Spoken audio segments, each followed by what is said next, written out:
या देवी सर्वभूतेषु मां शक्तिरूपेण संस्थिता नमस्तस्यै नमस्तस्यै नमस्तस्यै नमो नमः। जय माता रानी। दोस्तों, आप सभी को नवरात्रि के दूसरे दिन की हार्दिक शुभकामनाएं। आप सभी पर मां भवानी जगदम्बा की कृपा सदा सर्वदा बनी रहे। आज की वीडियो में आप सुनेंगे श्री दुर्गा सप्तशती पाठ का अध्याय 2 और अध्याय 3। कल की वीडियो में आपने सुना था अध्याय 1। यदि आपने उस अध्याय को नहीं सुना है तो आप लोग जाकर सुन सकते हैं। आपको हमारे चैनल पर प्रतिदिन श्री दुर्गा सप्तशती पाठ के अध्याय सुनाए जाएंगे, तो आप लोग चैनल को सब्सक्राइब जरूर कर लीजिएगा। तो प्रिय श्रोताओं, आज का अध्याय आरंभ करते हैं। आज के दूसरे अध्याय में देवताओं के तेज से देवी का प्रादुर्भाव और महिषासुर की सेना का वध का वर्णन किया गया है। आज के अध्याय में ऋषि कहते हैं, पूर्व काल में देवताओं और असुरों में पूरे 100 वर्षों तक घोर संग्राम हुआ था। उसमें असुरों का स्वामी महिषासुर था और देवताओं के नायक इंद्र थे। उस युद्ध में देवताओं की सेना महाबली असुरों से परास्त हो गई। संपूर्ण देवताओं को जीतकर महिषासुर इंद्र बन बैठा। तब पराजित देवता प्रजापति ब्रह्मा जी को आगे करके उस स्थान पर गए जहां भगवान शंकर और विष्णु विराजमान थे। देवताओं ने महिषासुर के पराक्रम तथा अपनी पराजय का यथावत वृत्तांत उन दोनों देवसुरों से विस्तार पूर्वक कह सुनाया।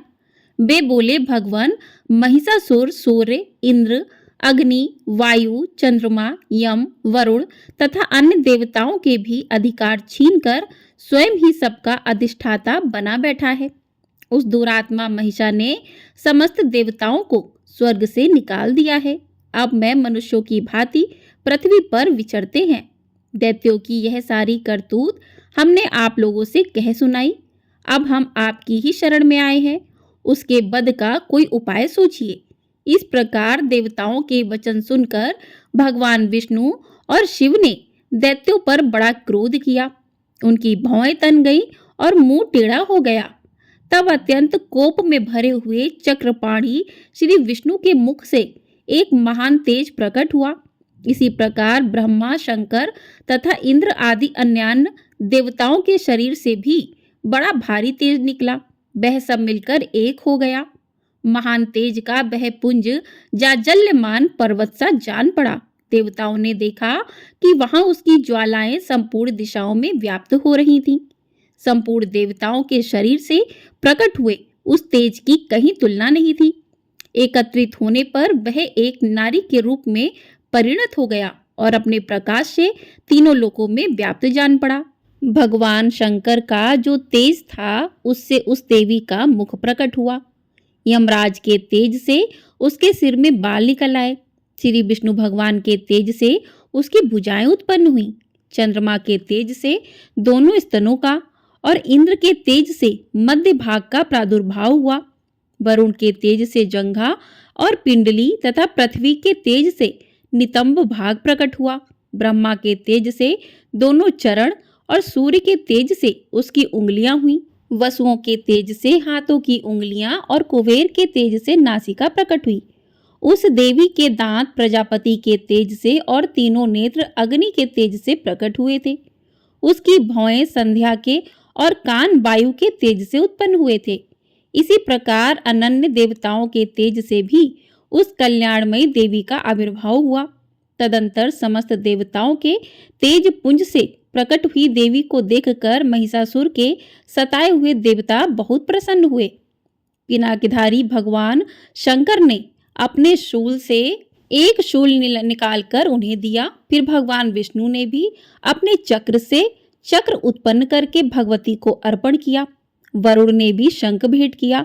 अग्नि ने उन्हें शक्ति दी और वायु ने धनुष तथा बाण से भरे हुए 2 तरकस प्रदान किए।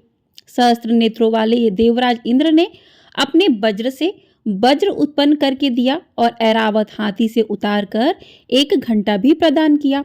यमराज ने काल दंड से दंड, वरुण ने पास, प्रजापति ने स्फटिकाक्षी माला तथा ब्रह्मा जी ने कमंडलू भेंट किया।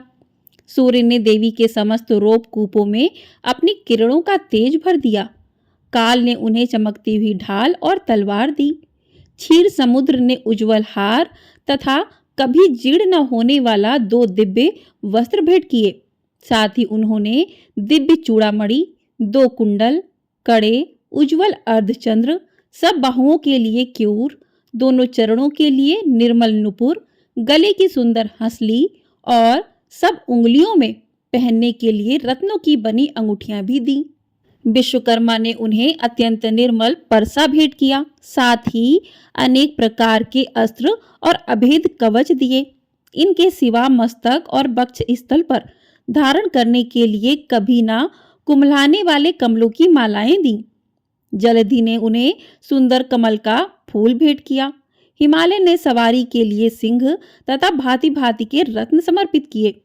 धनाध्यक्ष कुबेर ने मधु से भरा पान पात्र दिया तथा संपूर्ण नागों के राजा शेष ने, जो इस पृथ्वी को धारण करते हैं, उन्हें बहुमूल्य मणियों से विभूषित नागहार भेंट किया। इसी प्रकार अन्य देवताओं ने भी आभूषण और अस्त्र शस्त्र देकर देवी का सम्मान किया। तत्पश्चात उन्होंने बारंबार अट्टहास पूर्वक उच्च स्वर से गर्जना की। उनके भयंकर नाद से संपूर्ण आकाश गूंज उठा। देवी का वह अत्यंत उच्च स्वर से किया हुआ सिंहनाद कहीं समा न सका। आकाश उसके सामने लघु प्रतीत होने लगा। उससे बड़े जोर की प्रतिध्वनि हुई, जिससे संपूर्ण विश्व में हलचल मच गई और समुद्र कांप उठे, पृथ्वी डोलने लगी और समस्त पर्वत हिलने लगे। उस समय देवताओं ने अत्यंत प्रसन्नता के साथ सिंहवाहिनी भवानी से कहा, देवी तुम्हारी जय हो। साथ ही महर्षियों ने भक्ति भाव से विनम्र होकर उनका स्तवन किया। संपूर्ण त्रिलोकी को क्षोभग्रस्त देख दैत्यगण अपनी समस्त सेना को कवच आदि से सुसज्जित कर हाथों में हथियार ले सहसा उठकर खड़े हो गए। उस समय महिषासुर ने बड़े क्रोध में आकर कहा, ये क्या हो रहा है? फिर वह संपूर्ण असुरों से घिरकर उस सिंहनाद की ओर लक्ष्य करके दौड़ा और आगे पहुंचकर उसने देवी को देखा, जो अपनी प्रभा से तीनों लोकों को प्रकाशित कर रही थी। उनके चरणों के भार से पृथ्वी दबी जा रही थी। माथे के मुकुट से आकाश में रेखा सी खींच रही थी तथा वे अपने धनुष की टंकार से 7 पातालों को क्षुब्ध किए देती थी। देवी अपनी हजारों भुजाओं से संपूर्ण दिशाओं को आच्छादित करके खड़ी थी। तदंतर उनके साथ दैत्यों का युद्ध छिड़ गया। नाना प्रकार के अस्त्र शस्त्रों से प्रहार से संपूर्ण दिशाएं उद्धासित होने लगी।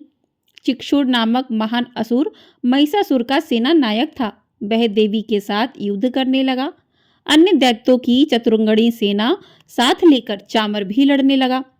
60,000 रथियों के साथ आकर उदग्र नामक महादैत्य ने लोहा लिया। 1 करोड़ रथियों को साथ लेकर महाहनु नामक दैत्य युद्ध करने लगा, जिसके रोए तलवार के समान तीखे थे। वह असिलोमा नाम का महादैत्य 5 करोड़ रथी सैनिकों सहित युद्ध में आ डटा। 60 लाख रथियों से घिरा हुआ बाष्कल नामक दैत्य भी उस युद्ध भूमि में लड़ने लगा। परिवारित नामक राक्षस हाथी सवार और घुड़सवारों के अनेकों दलों और 1 करोड़ रथियों की सेना लेकर युद्ध करने लगा। बिड़ाल नामक दैत्य 5 अरब रथियों से घिरकर लोहा लेने लगा। इनके अतिरिक्त और भी हजारों महादैत्य रथ, हाथी और घोड़े की सेना साथ लेकर वहां देवी के साथ युद्ध करने लगे। स्वयं महिषासुर उस रणभूमि में कोटि कोटि सहस्त्र रथ, हाथी और घोड़ों की सेना से घिरा हुआ खड़ा था। वह दैत्य देवी के साथ तोमर, बिंदीपाल, शक्ति, मूसल, खंडक, परशु और पट्टिश आदि अस्त्र शस्त्रों का प्रहार करते हुए युद्ध कर रहे थे। कुछ दैत्यों ने उन पर शक्ति का प्रहार किया, कुछ लोगों ने पाश फेंके तथा कुछ दूसरे दैत्यों ने खड्ग प्रहार करके देवी को मार डालने का उद्योग किया। देवी ने भी क्रोध में भरकर खेल खेल में ही अपने अस्त्र शस्त्रों की वर्षा करके दैत्यों के वे समस्त अस्त्र शस्त्र काट डाले। उनके मुख पर परिश्रम या थकावट का रंच मात्र भी चिन्ह नहीं था। देवता और ऋषि उनकी स्तुति करते थे और वे भगवती परमेश्वरी दैत्यों के शरीरों पर अस्त्र शस्त्रों की वर्षा करती रही। देवी का वाहन सिंह भी क्रोध में भरकर गर्दन के बालों को हिलाता हुआ असुरों की सेना में इस प्रकार विचरने लगा मानो वनों में दावानल फैल रहा हो।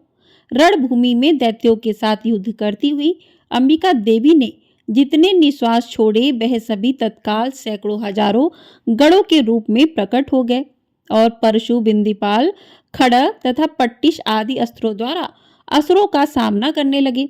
देवी की शक्ति से बढ़े हुए वे गढ़ असुरों का नाश करते हुए नगाड़ा और शंख आदि बाजे बजाने लगे। उस संग्राम महोत्सव में कितने ही गढ़ मृदंग बजा रहे थे। तदंतर देवी ने त्रिशूल से, गदा से, शक्ति की वर्षा से और खड़ग आदि से सैकड़ों महादैत्यों का संहार कर डाला। कितनों को घंटे के भयंकर नाद से मूर्छित करके मार गिराया। बहुतेरे दैत्यों को पास से बांधकर धरती पर घसीटा। कितने ही दैत्य उनकी तीखी तलवार की मार से दो दो टुकड़े हो गए। कितने ही गदा की चोट से घायल हो धरती पर सो गए। कितने ही मूसल की मार से अत्यंत आहत होकर रक्त वमन करने लगे। कुछ दैत्य शूल से छाती फट जाने के कारण पृथ्वी पर ढेर हो गए। उस रणागढ़ में बाढ़ समूहों की दृष्टि से कितने ही असुरों की कमर टूट गई। बाज की तरह झपटने वाले देवपीडक दैत्यगढ़ अपने प्राणों से हाथ धोने लगे। किन्हीं की बाहें छिन्न भिन्न हो गईं, कितनों की गर्दनें कट गईं। कितने ही दैत्यों के मस्तक कट कट कर गिरने लगे। कुछ लोगों के शरीर मध्य भाग में ही विदीर्ण हो गए। कितने ही महादैत्य जांघें कट जाने से पृथ्वी पर गिर पड़े। कितनों को ही देवी ने एक बाह, एक पैर और एक नेत्र वाले करके दो टुकड़ों में चीर डाला। कितने ही दैत्य मस्तक कट जाने पर भी गिरकर फिर उठ जाते और केवल धड़ के ही रूप में अच्छे अच्छे हथियार हाथ में ले देवी के साथ युद्ध करने लगते थे। दूसरे कबंध युद्ध के बाजों की लय पर नाचते थे। कितने ही बिना सिर धड़ के हाथों में खड़ग, शक्ति और सृष्टि लिए दौड़ते थे तथा दूसरे दूसरे महादैत्य ठहरो ठहरो ये कहते हुए देवी को युद्ध के लिए ललकारते थे। जहां वह घोर संग्राम हुआ था वहां की धरती देवी के गिराए हुए रथ, हाथी, घोड़े और असुरों की लाशों से ऐसी पट गई थी कि वहां चलना फिरना असंभव हो गया था। दैत्यों की सेना में हाथी, घोड़े और असुरों के शरीर से इतनी अधिक मात्रा में रक्तपात हुआ था कि थोड़ी ही देर में वहां खून की बड़ी बड़ी नदियां बहने लगीं। जगदम्बा ने असुरों की विशाल सेना को क्षण भर में ही नष्ट कर दिया। ठीक उसी तरह जैसे तृण और काठ के भारी ढेर को आग कुछ ही क्षणों में भस्म कर देती है, और वह सिंह भी गर्दन के बालों को हिला हिलाकर जोर जोर से गर्जना करता हुआ दैत्यों के शरीर से मानो उनके प्राण चुन लेता। वहां देवी के गढ़ों ने भी उन महादैत्यों के साथ ऐसा युद्ध किया जिससे आकाश में खड़े हुए देवतागण उन पर बहुत संतुष्ट हुए और फूल बरसाने लगे। इस प्रकार श्री मार्कंडेय पुराण में सावर्णिक मनवंतर की कथा के अंतर्गत देवी महात्म्य में महिषासुर की सेना का वध नामक दूसरा अध्याय पूर्ण हुआ। बोलिए माँ भवानी जगदम्बा की जय। तो प्रिय श्रोताओं, दूसरा अध्याय समाप्त हुआ। अब सुनते हैं तीसरा अध्याय। तीसरे अध्याय में सेनापतियों सहित महिषासुर के वध का वर्णन किया गया है। तो श्रोताओं, ऋषि कहते हैं कि दैत्यों की सेना को इस प्रकार तहस नहस होते देख महादैत्य सेनापति चिक्षुर क्रोध में भरकर अंबिका देवी से युद्ध करने के लिए आगे बढ़ा। वह असुर रणभूमि में देवी के ऊपर इस प्रकार बाणों की वर्षा करने लगा जैसे बादल मेरुगिरी के शिखर पर पानी की धार बरसा रहा हो। तब देवी ने अपने बाणों से उसके बाण समूह को अनायास ही काटकर उसके घोड़ों और सारथी को भी मार डाला। साथ ही उसके धनुष तथा अत्यंत ऊंची ध्वजा को भी तत्काल काट गिराया। धनुष कट जाने पर उसके अंगों को अपने बाणों से बींध डाला।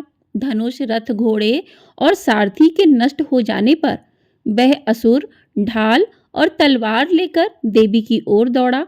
उसने तीखी धार वाली तलवार से सिंह के मस्तक पर चोट करके देवी की भी बाईं भुजा में बड़े वेग से प्रहार किया। राजन, देवी की बाह पर पहुंचते ही वह तलवार टूट गई। फिर तो क्रोध से लाल आंखें करके उस राक्षस ने शूल हाथ में लिया और उसे उस महादैत्य ने भगवती भद्रकाली के ऊपर चलाया। वह शूल आकाश से गिरते हुए सूर्यमंडल की भांति अपने तेज से प्रज्वलित हो उठा। उस शूल को अपनी ओर आते देख देवी ने भी शूल का प्रहार किया। उससे राक्षस के शूल के सैकड़ों टुकड़े हो गए। साथ ही महादैत्य चिक्षुर की भी धज्जियां उड़ गईं। वह प्राणों से हाथ धो बैठा। महिषासुर के सेनापति उस पराक्रमी चिक्षुर के मारे जाने पर देवताओं को पीड़ा देने वाला चामर हाथी पर चढ़कर आया। उसने भी देवी के ऊपर शक्ति का प्रहार किया, किंतु जगदम्बा ने उसे अपने हुंकार से ही आहत और निष्प्रभ करके तत्काल पृथ्वी पर गिरा दिया। शक्ति टूटकर गिरी हुई देख चामर को बड़ा क्रोध हुआ। अब उसने शूल चलाया, किंतु देवी ने उसे भी अपने बाणों द्वारा काट डाला। इतने में ही देवी का सिंह उछलकर हाथी के मस्तक पर चढ़ बैठा और उस दैत्य के साथ खूब जोर लगाकर बाहु युद्ध करने लगा। वे दोनों लड़ते लड़ते हाथी से पृथ्वी पर आ गिरे और अत्यंत क्रोध में भरकर एक दूसरे पर बड़े भयंकर प्रहार करते हुए लड़ने लगे। तदंकर सिंह बड़े वेग से आकाश की ओर उछला और उधर से गिरते समय उसने पंजों की मार से चामर का सिर धड़ से अलग कर दिया। इसी प्रकार उदग्र भी शिला और वृक्ष आदि की मार खाकर रणभूमि में देवी के हाथों से मारा गया और कराल भी दांतों, मुक्कों और थप्पड़ों की चोट से धराशायी हो गया। क्रोध में भरी हुई देवी ने गदा की चोट से उद्धत का कचूमर निकाल डाला। बिंदीपाल से वाशकल को तथा बाणों से ताम्र और अंधक को मौत के घाट उतार दिया। 3 नेत्रों वाली परमेश्वरी ने त्रिशूल से उग्रासय, उग्रवीर्य तथा महाहनु नामक दैत्यों को मार डाला। तलवार की चोट से बिडाल के मस्तक को धड़ से काट गिराया। दुर्धर और दुर्मुख इन दोनों को भी अपने बाणों से यमलोक भेज दिया। इस प्रकार अपनी सेना का संहार होता देख महिषासुर ने भैंसे का रूप धारण करके देवी के गढ़ों को त्रास देना आरंभ किया।